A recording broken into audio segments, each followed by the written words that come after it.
자, 기본 문제 한번 봅시다.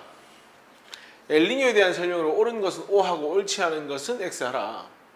동태평양 적도 부근의 해역에 어장이 황폐된다. 자, 엘니뇨가 발생하잖아요. 엘니뇨가 발생을 하면 여기 동태평양, 여기 서태평양. 원래 평상시에는 따뜻한 해수가 서쪽으로 이동을 하죠. 요게 뭐 해진다? 약해지게 된다.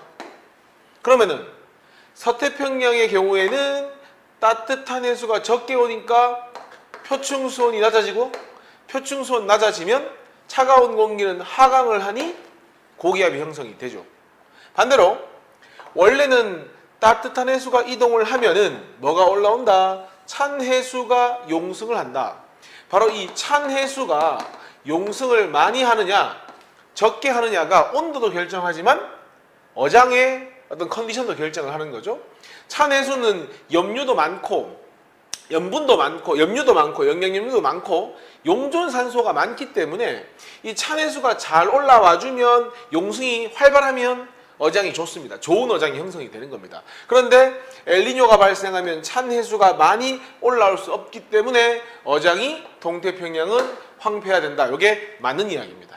그리고 찬 해수가 적게 올라오니까 평상시보다 온도가 높아지겠죠? 그러니까 동태평양 부근에서는 상승기류, 저기압이 형성되는 겁니다. 자, 2번 서태평양 적도 부근에서는 고기압이 발달한다. 밑에 적어볼까요? 고기압이 발달하면 무슨 기류가 형성된다? 하강기류가 형성이 된다. 그래서 날씨가 맑고 비가 오지 않으니 가뭄이 발생한다.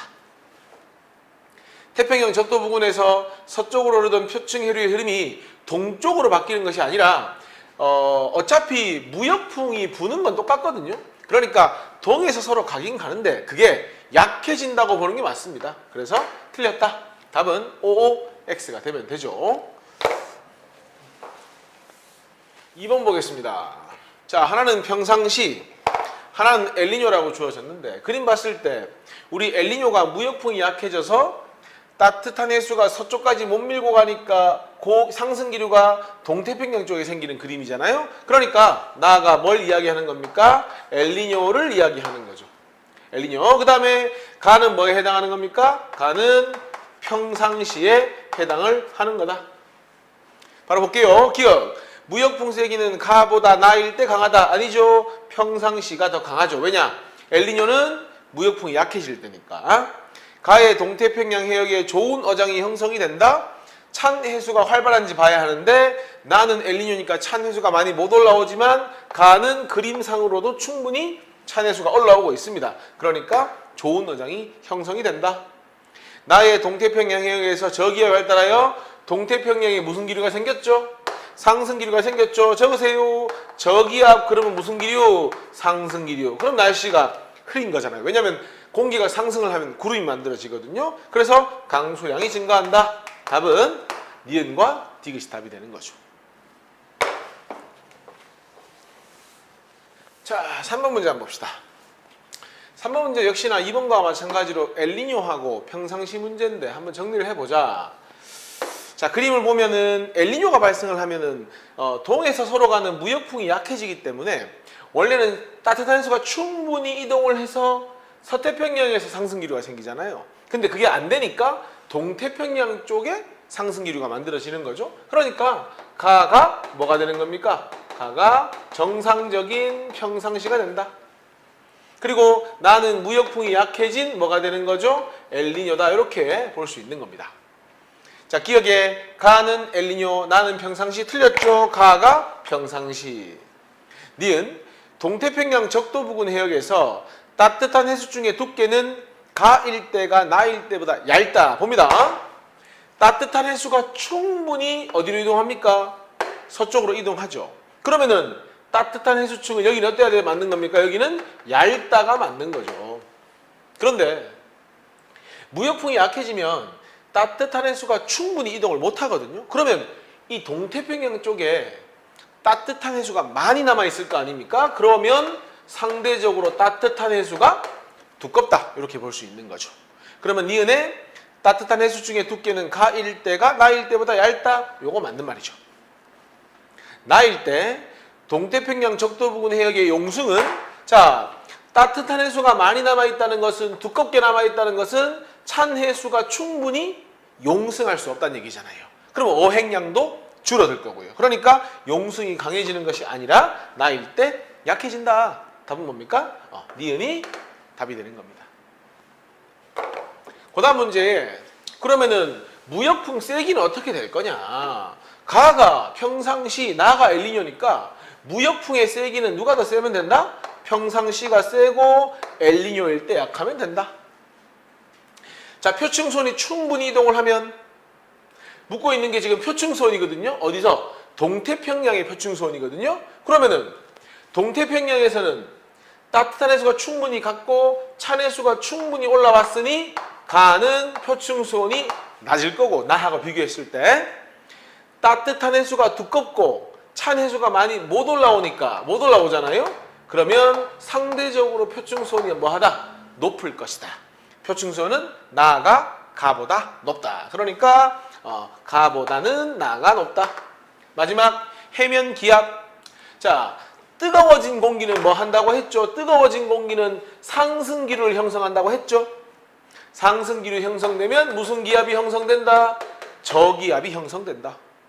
동태평양의 저온, 수축된 공기, 차가운 공기는 뭘 형성한다? 하강기류를 형성한다. 하강기류 형성하면 뭐가 된다? 고기압이 된다. 높은 기압은 가가 더 높은 기압입니다. 그러니까 기압은 가가 나보다 높다. 이렇게 되는 거죠. 그러면은 답은 뭐가 됩니까? 가가 크고 가가 작고, 가가 크고 가가 작고, 가가 커야 되는 거 여기 있네요. 3번이 이 문제의 답이다. 이렇게 되는 겁니다. 자, 5번 문제 한번 보겠습니다. 자, 2017년도까지 적도 부근의 동태평양의 표층수온입니다.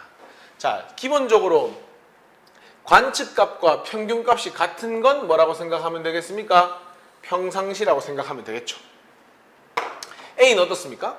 관측수온 빼기 평균수온이 양수가 나오고 있죠. 2도 정도? 그러면 지금 관측한 수온이 평균보다 뭐하다? 높다는 이야기잖아요. 그러니까 지금 A는 동태평양 지역의 온도 내지는 수온이 뭐하다? 높다는 이야기죠. 수온이라고 하는 게 더 정확하겠죠. 그죠?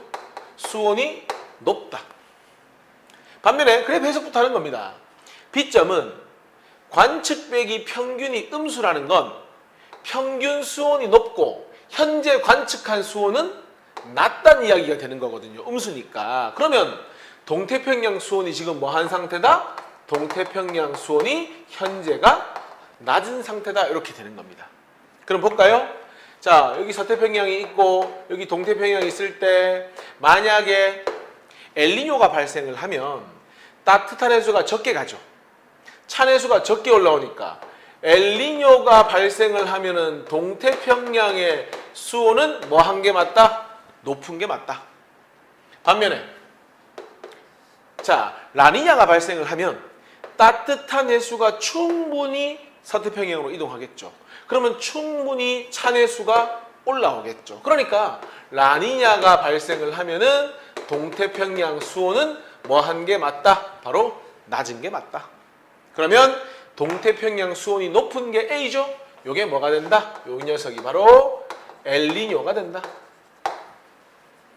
반면에 B점은 동태평양 수온이 낮은 거죠. 요건 뭐가 된다? 그러면 라니냐가 된다. 무역풍이 약하다. B는 무역풍이 강하다. 기억. A는 엘니뇨이다. 오케이. B점에서 동태평양에서는 자 보세요. 충분히 가고 바람이 강하니까 충분히 올라와서 뭐가 되면 표층수온이 저온이 되면 차가워진 공기는 하강을 하고 하강은 고기압이 형성이 되니 비가 안 오잖아요. 가뭄 발생할 가능성이 높죠. 서태평양의 표층수온은 당연히 라니냐 때는 따뜻한 해수가 많이 갔으니까 높고 엘니뇨 때는 적게 가니까 낮은 거잖아요. 그러니까 A보다 B 시기에 높다. 맞습니다. B 시기에 따뜻한 해수가 충분히 갔기 때문이죠. 답은 기억, 니은, 디귿이 답이 되는 겁니다. 자, 6번입니다. 평상시하고 엘니뇨 시기에 적도 부근의 월평균 표충수온이 주어져 있습니다. 자, 지금 보면은 20한 7, 8도 부근, 여기는 한 24, 5도 정도 부근입니다. 평상시에는 무역풍에 의해 따뜻한 해수가 충분히 이동을 하는데 엘니뇨가 발생하면 따뜻한 해수가 충분히 이동을 못하기 때문에 동태평양의 수온이 조금 높게 형성이 되죠. 왜냐하면 따뜻한 해수가 많이 남아 있거든요. 그러니까 둘 중에 동태평양의 표층 수온이 높은 것이 뭐가 되는 겁니까? 엘니뇨가 되는 거니까 24보다 28이 높죠? 그러면 여기가 엘니뇨가 되고 문제에서 둘 중 하나라 했으니 이게 평상시가 된다. 그렇다면 가시기보다 나시기일 때 큰 것, 엘니뇨는 무역풍이 약할 때니까 평상시가 무역풍이 세기가 세죠. 니은 동태평양의 표층 수온은 어떻습니까? 눈으로 보세요. 28, 9도, 24도 누가 높습니까? 가가 높죠. 그러니까 나시기가 큰 건 아니죠. 그래서 큰 값을 구하라고 했으니까 틀렸고 동태평양과 서태평양의 기압 차이, 무역풍이 충분히 불어서 충분히 온도가 올라가고 충분히 온도가 낮아지면 온도 차이도 많이 생기고 기압 차이도 많이 발생을 합니다. 그런데 무역풍이 적게 가면 눈으로 보세요.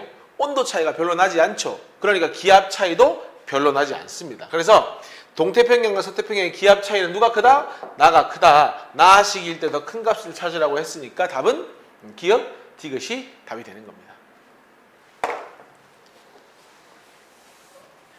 자, 7번 문제 한번 봅시다. 엘니뇨로 인해 나타나는 북반구 겨울철 이상기후라고 되어 있는데, 자, 기억에 인도네시아 같은 경우에는 지금 서태평양을 이야기하는 거죠. 엘니뇨가 발생을 하면은 따뜻한 해수가 원래 동해서로 가는데 충분히 못 간다. 그러면 평상시보다 뭐 한다? 온도가 낮아질 것이다. 차가워진 공기는 하강을 해서 뭐가 형성이 된다? 저기압이 아니라 하강기류니까 고기압이 형성이 된다. 그러면 고기압 형성됐으니까 어때? 비가 많이 오지 않겠죠. 그래서 고기압 형성으로 인해 가뭄과 산불 피해가 충분히 일어날 수 있다. 자, 요건 지금 여러분들이 보는 것과 이 흑백과 컬러가 지금 반전돼 있어서 그런데 우리나라가 이제 중위도 쪽에 북반구 중위도 쪽에 있기 때문에 주로 고온에 해당합니다. 그렇기 때문에 우리나라에서는 한파로 인한 피해가 아니라 뭡니까? 고온으로 인해 한파로 인한 피해는 작아지는 게 맞습니다. 대서양 연안에서는 이상기후가 나타나지 않을 것이다. 이것을 뭐 그래프를 찾고 지도를 찾는다기보다는 이런 어떤 엘니뇨나 라니뇨 같은 경우에는 전 세계적으로 기후에 영향을 주기 때문에 대서양 연안도 충분히 영향을 받고 있다. 뭐 실제로 이 데이터로도 보면 북반구 전역에 걸쳐서 이상기후가 나타나고 있죠. 그러니까 답은 뭐가 된다? 기억이 답이 되는 겁니다.